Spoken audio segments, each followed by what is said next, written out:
So, the talk about Terrace House and Single Inferno.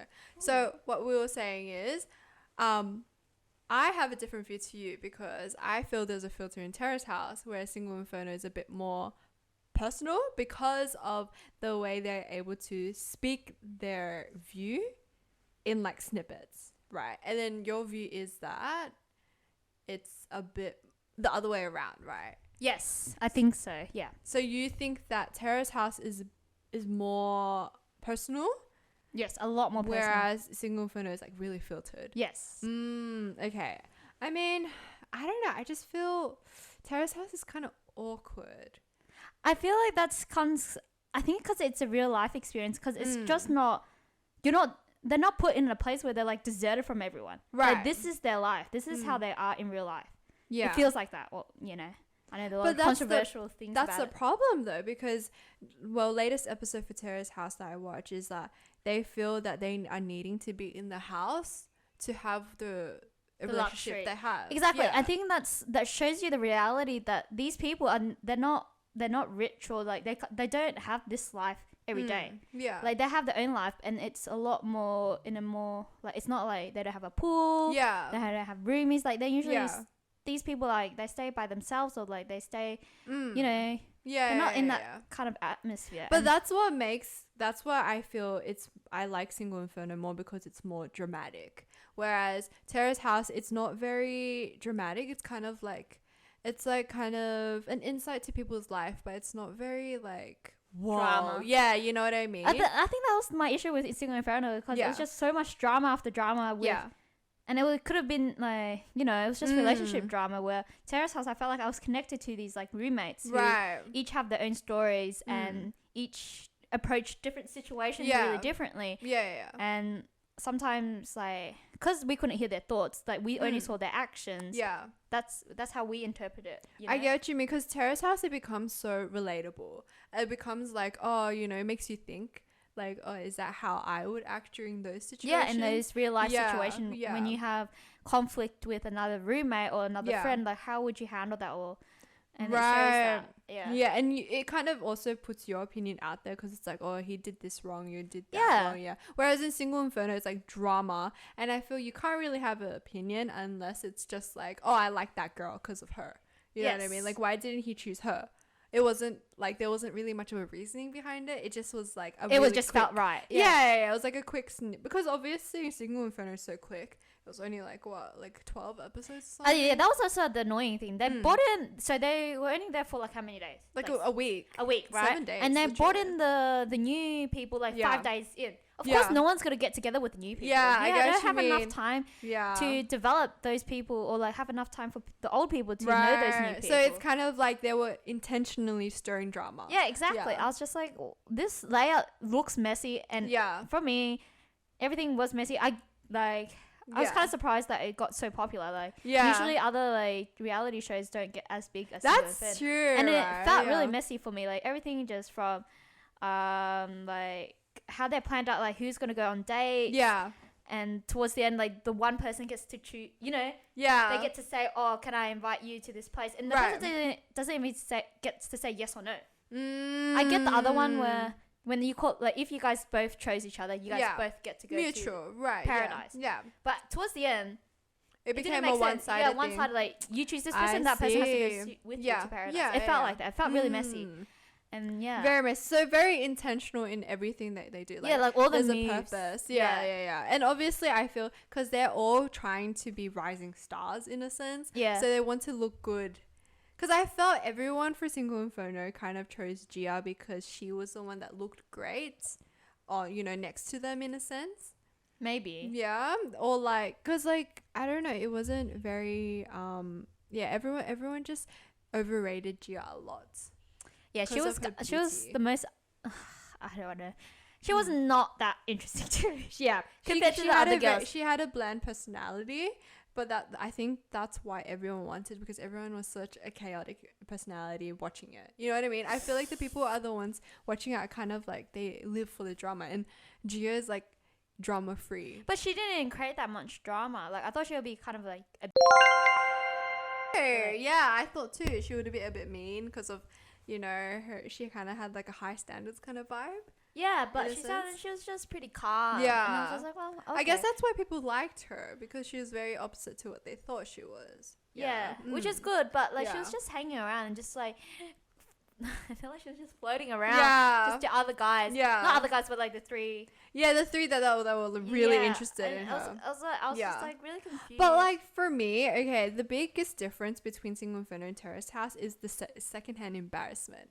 I never got a secondhand embarrassment from Single Inferno where I'm just like covering my eyes, smacking the chair. That cling onto well, it wasn't secondhand embarrassment to the extent where I'm just like clinging, like whacking the table. It was just like, what the heck kind of vibe. But in Terrace House, the secondhand embarrassment, I'm just like all red, flushed, and I'm just like, you know, which scene specifically? Oh, there's so many. Like, okay, like, oh my god. So the times where the couples, they kiss, or like he was gonna go kiss her in front of the hairstylist. Oh, no, that's it. When they're on the couch. Yeah, and like he was gonna go kiss her in front of the friends. Like, and they're like, yeah, and then she was just like all like weirded out, and I'm just like, oh my god, I was legit smacking the table, like stop, you know what I mean? Like it was so bad. And like what else was it? The Omi Rice scene where he said, "Oh, look at the coward!" I was just like, why? Like it was so embarrassing. It's like, it's not cringe, but it's to the extent that it's just like, why did you do that? You know? I like the lifestyle experience. I don't know. Yeah. Terrace House was like one of the boys and girls one that I recommend you. I think that was like the best. It looked so pretty. Every shot felt like so real. Right. Like, yeah. Yeah. I don't know, something about it just made me feel right. I felt. Yeah. I get it because everyone was so. It was so, you fell in love with each person that came in and went out. I felt. Yeah, you feel attached to them regardless. Oh, not the first guy though. The soccer guy, I was just like, just leave. I think that's the good thing about Terrace House. Like, there's people coming and going. Yeah. And they leave when they want to, and it feels right when they smoothly go out. Yeah. Because they're stepped up. You know those two, the Tapper boy and the office lady, the Mizuki. Yeah, Mizuki. Yeah. I think when they before they even left, they decided to leave. You already see like they didn't have a purpose there.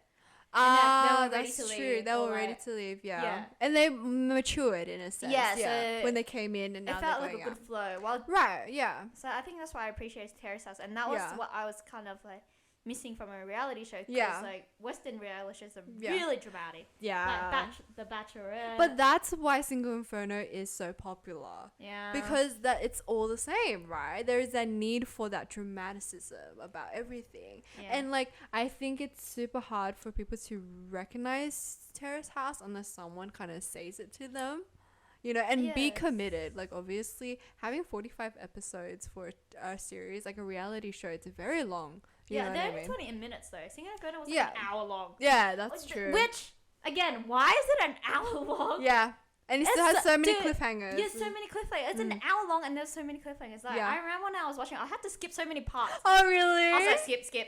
Wait, like the talking parts or like? Yeah, the talking parts. Oh. And like, I don't know. Like, there's so many, like, the dates and stuff. Like, it's just like, skip. So you didn't find any of it cute? Nah. Really? Dude, all the guys were red. You already saw it from the start. Yeah. Yeah, that's kind of, okay. That leads into the fact of Euphoria then, about with Cassie and red flags. Like, everyone is red flags. But obviously, in relation to reality TV show, it shows that no one cares about red flags, though. I guess so. Yeah?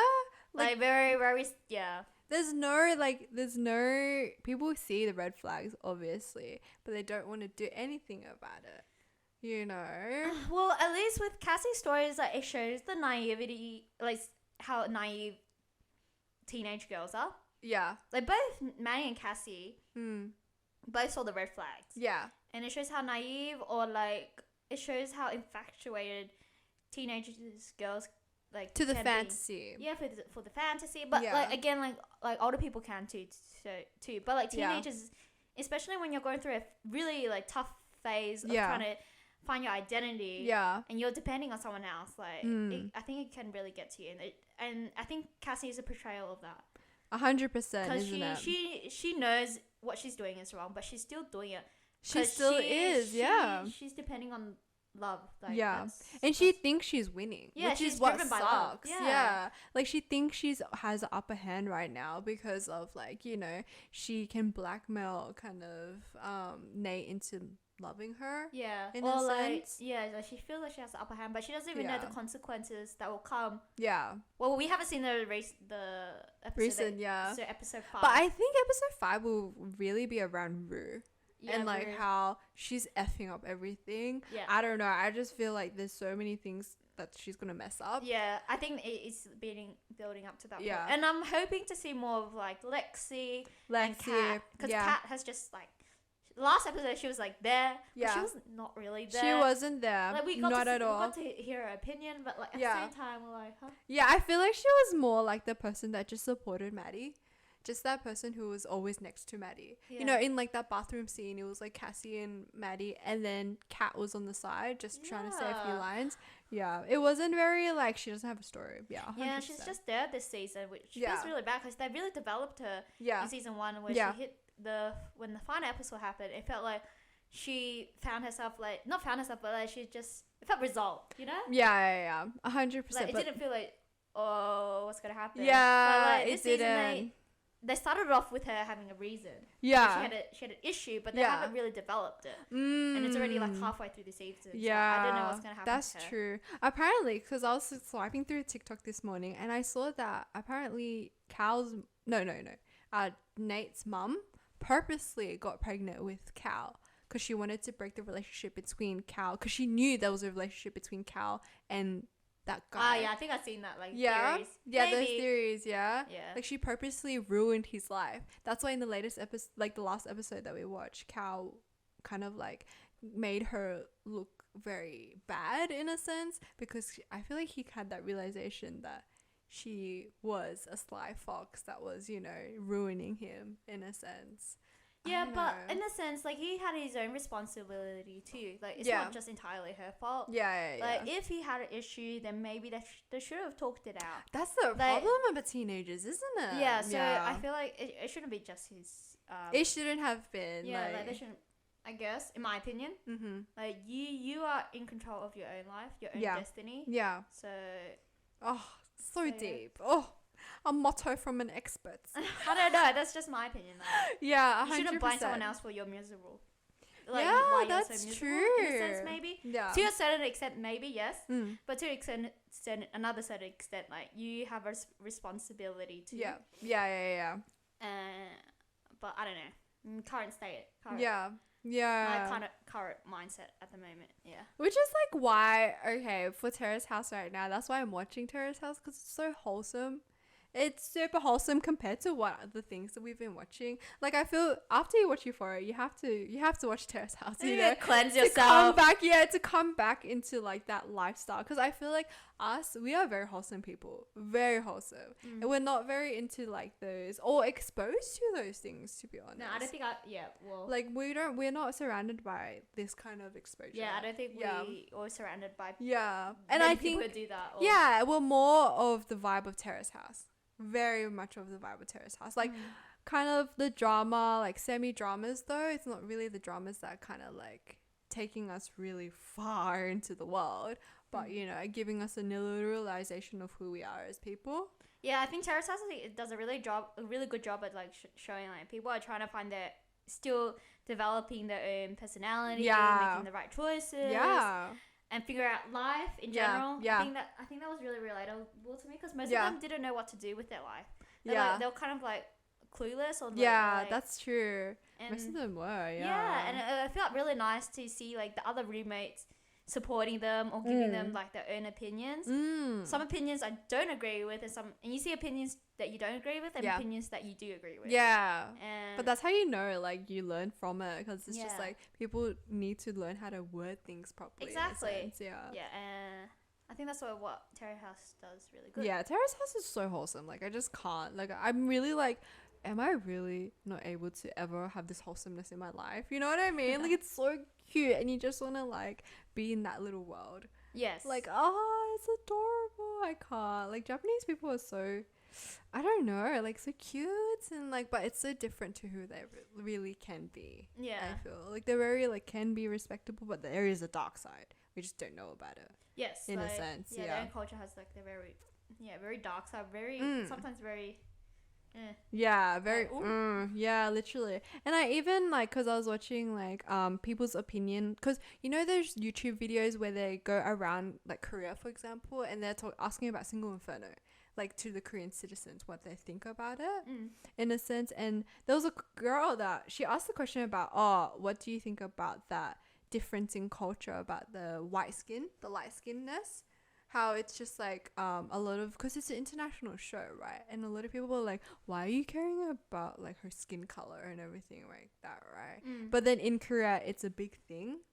So like what are your thoughts on like light skin and dark skin? Do you think there's a difference? No, there shouldn't. Yes, there's a difference. Because we're Asian, right? Yes. That's kind of in our culture. Yeah, I think that's kind of wrong in that mindset of like, do you think it's wrong? 100%. Yeah. But like if you're Korean, you wouldn't think it's wrong too. Yes. Right? I think it's a culture difference, and you see it like Western cultures don't really, or they don't really talk about like skin. But it's kind of like really. It's bad, isn't it? It's like really weird to me that concept of like white skin equals more purity. What is purity? Why does white skin equal to purity? Yeah. Like you shouldn't be talking to anyone like a full grown woman that she is innocent and she is pure. Yeah. Just based on her skin. But people love hearing that. You're so pure. You're like looking innocent. You look young by looking white. You know. I don't know. I just feels like it feels kind of iffy to me. It just feels like, imagine if an old man said that to you. You'd just be like, that's a good term, bro. Oh my god. Like, why would you? I don't know. It's just so weird for a guy to talk to a girl like that. Like, it's just not my thing. It's not. It's 100% not. Yeah, and like. Even like the way the Korean people try to justify, like, look, you know, back then they took in history saying like, back then our culture was that the slaves were darker and the like richer Koreans were whiter, and that's how their culture was like. That's how they're thinking on. Yeah. But that doesn't explain like you're pure, you're innocent. Yeah, it doesn't. That's true. It doesn't. I really don't get it, but and how different culture. Yeah, how does that make it okay for guys to be like, that's why I like her? Yeah, because she's white. Yeah, exactly, because she's white. That gives me pure and innocent vibes. Yeah. Okay. Another thought then, because you know how we're talking about white skin. What about white teeth? Would you rather yellow teeth or white teeth? Would you matter about that? Or like, imagine if she's all white, like the girl, we're talking about like girl. If we're in the Single Infernos, right? We see this girl, she's pure white, like the girl in Single Inferno, exactly that girl, but she has yellow teeth. Like, would your mind turn off on that? I think most guys would. Well, for a girl too, if you saw a guy with like really yellow teeth, you'd be like, oh, right? No. Am I wrong? Or like any person, you're like, oh, ew. Like really yellow teeth. You're like, oh, very yellow teeth. Wait, what did you do to get so yellow? Like, I don't know. What? Yeah. I mean, do you think it's a controversy, or is it a straight like, yeah, no? It's just like you would definitely be like, what happened? I think you would be like kind of like, yeah. So you think everyone would be like, yeah. Like, it's really yellow. Like, you can't hide away from that, right? Like, what are you? Because your teeth goes yellow. I don't know. I'm not a scientist, but why does your teeth go yellow? It's because what you consume. That's true. And what extent you consume. Yeah, because brushing your teeth doesn't make your teeth more whiter. It doesn't. It just like makes taking care. It's just your gums. Your gums. And mainly your gums. Yeah. Is it bacteria? Like what? I think so. Bacteria. Yeah, it's not making your teeth more whiter. Yeah, it's not. So I don't. So you'll be like, what are you consuming? Yeah, so there's a certain extent to how like. Yeah, like are you having a lot of cigars? Yeah, that's true. That's true. Yeah.